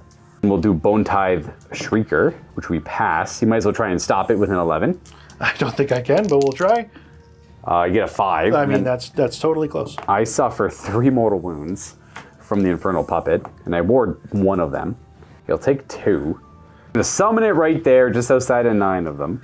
And then, well, I'm gonna cast Shard Storm on those Warriors of Chaos. Ooh, got it with force. However, we suffer a mortal wound, which we don't ward. He takes 3 of 5 from the Infernal Puppet. And then with Shard Storm, I roll 10 dice, 1 for every model in the unit, and they suffer a mortal on a 5-up.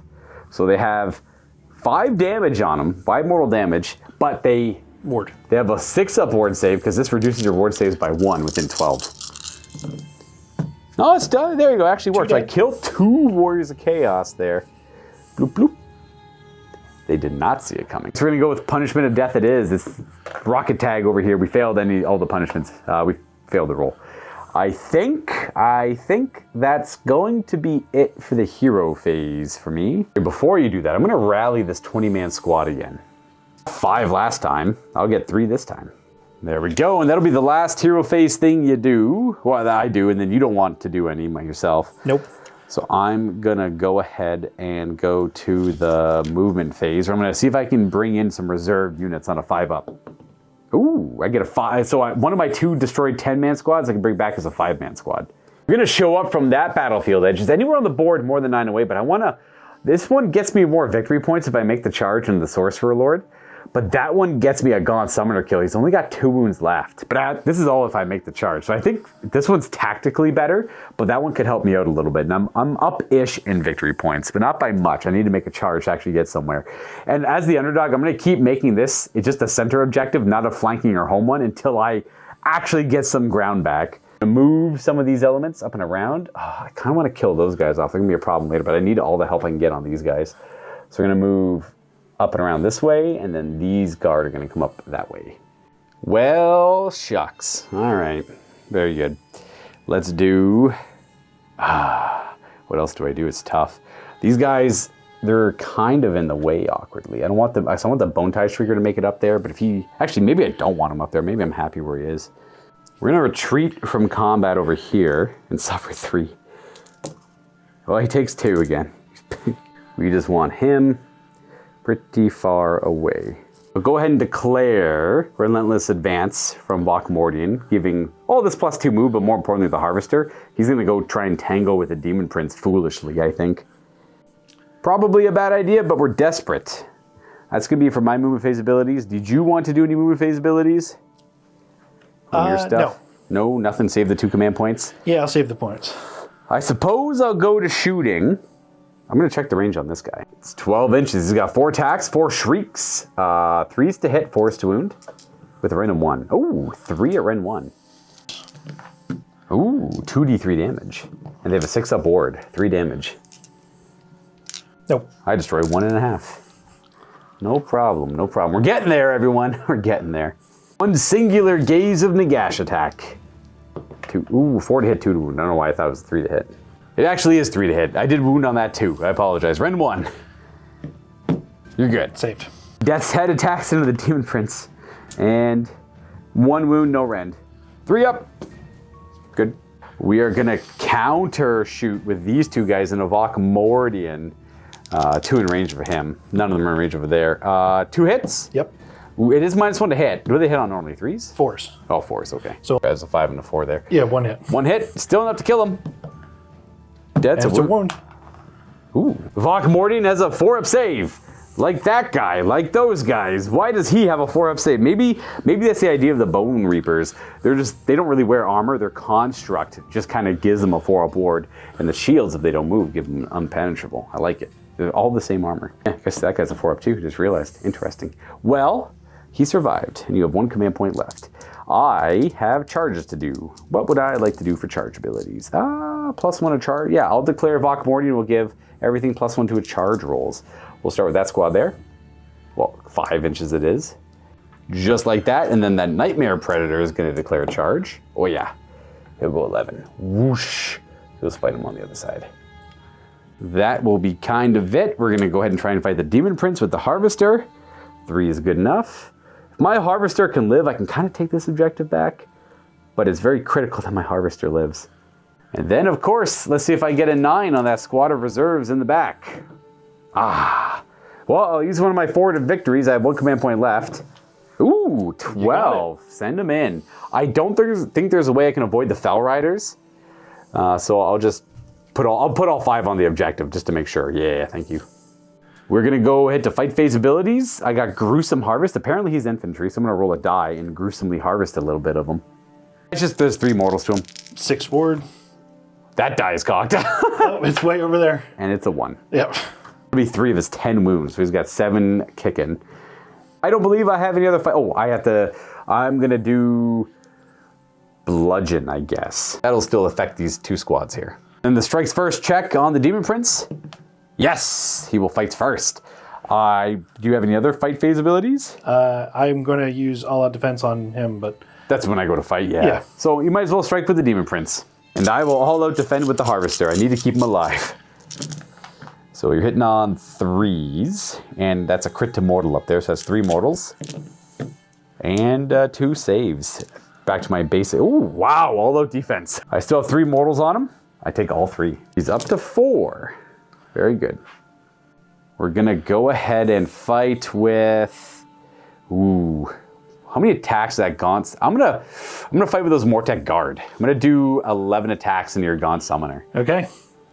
David is going to all-out defense him, going to a 5-up save. I have no rend on these guys. They charged.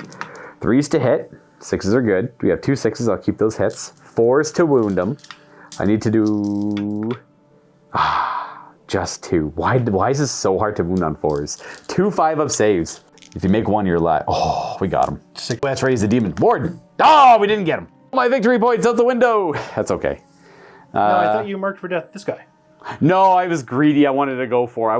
Had I gone for this one, I would have had both the connecting objectives. Actually, I have these. I forgot. I had the backup plan. I didn't want to charge the Harvester, and I said once I committed to that one, I might as well commit the Harvester as well. This worked out. That didn't work out. Oh, okay. But I might actually stake a claim to the objective still. I just didn't kill the guy I wanted to kill. Yeah, he's only a control 2, so you've got this. Well, you can pile in with your Fell Riders, but I might still have more control. Depends on how well you roll the fight over there. The Warriors are going to fight next.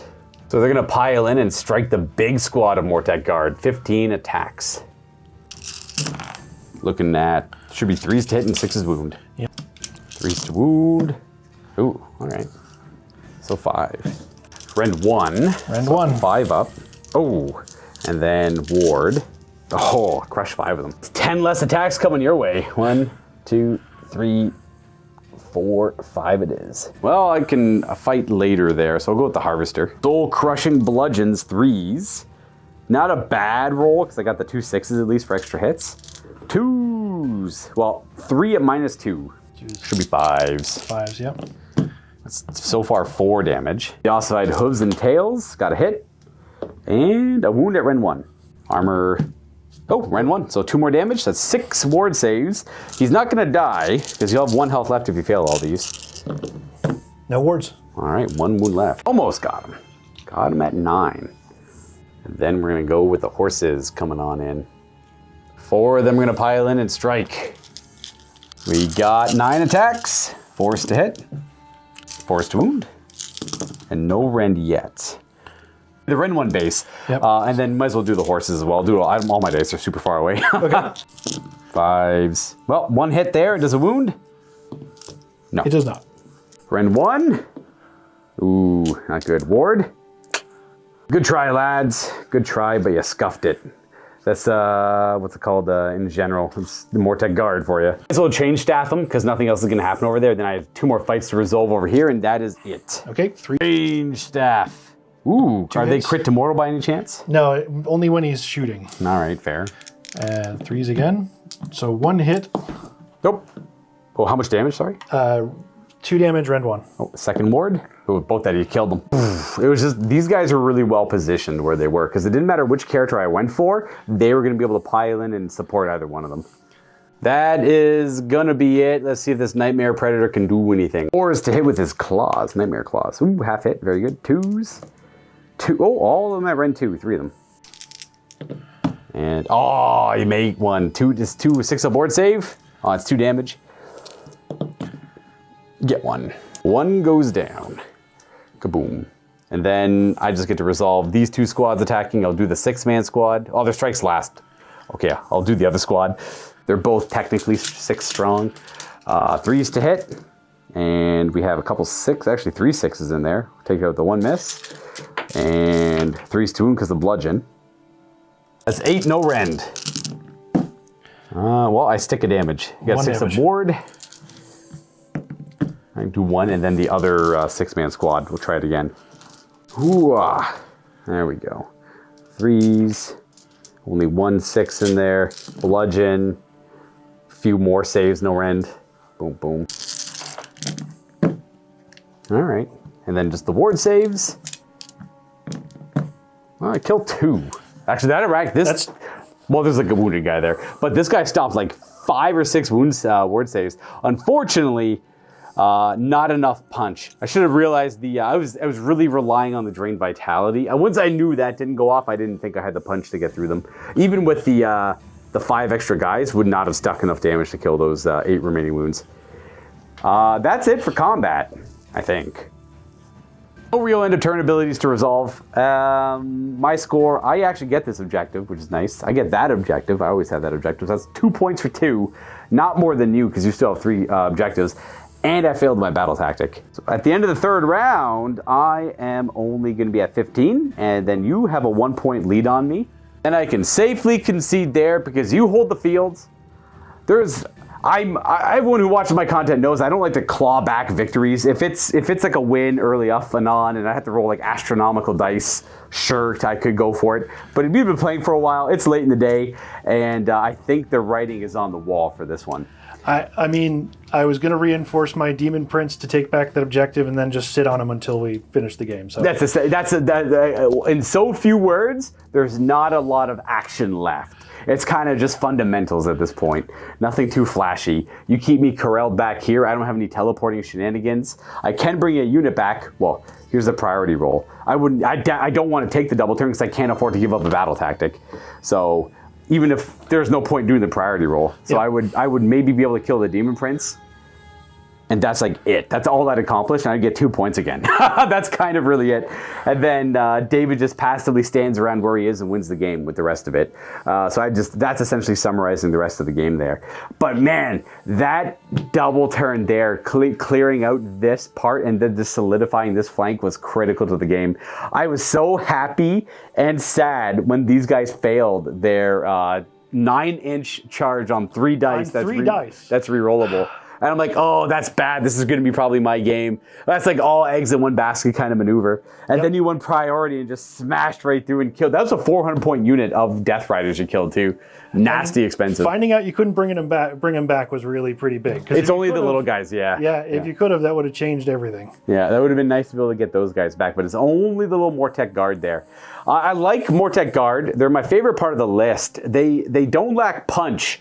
But on their own, they do. They need drained vitality on their target. They need bludgeon to be around them. When they have all those buffs active, they hit really well and consistently. Yeah, especially if I can get this next turn when I get any number of Drevlins on there and get rid of your buff power, that really hurts them a lot. Exactly. Well, yeah, especially since you're coming up next. That guy's pretty much Bokmordian's dead. Yeah. More than likely. And then I'm going to be overwhelmed. Which takes out those two. Yeah, those will just automatically disappear. But I had a lot of fun playing. That's close. Yeah, it was pretty close overall. It's going to be like end of turn 3. I don't mind because turn 4 or 5 is usually just clean up anyways. Yeah. A really, really good game is like turn 5. I don't know who's going to win, but I'm also happy with 3 rounds of combat all over the place. Yeah, I think that this would have come down to a 1-point game.